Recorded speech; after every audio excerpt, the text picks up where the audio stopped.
glad to have you here with me. And welcome to the month of July. July is for Jesus is Talking. All this month we're going to be talking about the parables Jesus used to teach the early church lessons. And that he's still using to teach us. So we're in the book of Luke, chapter 15. This is technically two parables, but they often get lumped together as the parables of the lost things. You've probably heard one of them, so I'm going to tell both, okay? All the tax collectors and sinners were approaching to listen to him, and the Pharisees and scribes were complaining. This man welcomes sinners and eats with them. So he told this parable. What man among you who has 100 sheep and loses one does not leave the 99 in the open field and go after the lost one until he finds it? When he has found it, he joyfully puts it on his shoulders, and coming home he calls his friends and neighbors together, saying to them, Rejoice with me, because I have found my lost sheep. I tell you, in the same way, there will be more joy in heaven over one sinner who repents than over 99 righteous people who don't need repentance. Or what woman who has 10 silver coins, if she loses one, does not light a lamp, sweep the house, and search carefully until she finds it?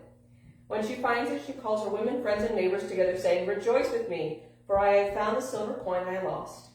I tell you, in the same way, there is joy in the presence of God angels over one sinner who repents. So what is a parable, and why do those two tell the same message? So a parable is a story Jesus tells to make what he's saying clearer to the people around him. Kind of the way I tell you guys stories, and then I tell you why we're learning about it and what it means. I learned from Jesus, the way we all do.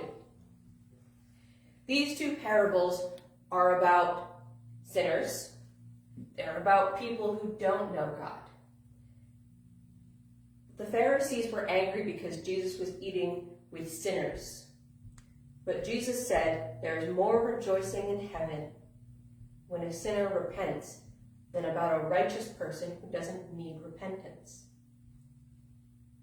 God will always leave the 99 sheep and go find the lost one. Now in this story, we're the sheep.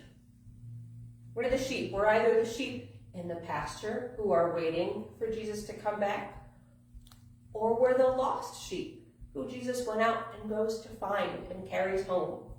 Because God is always looking after us and will come find us if we get lost. So that's what those two parables are about. That's the lesson I want to teach for today. We're going to be talking all through July about Jesus talking. And I will see you guys next week for our next one. Bye. And I'm going to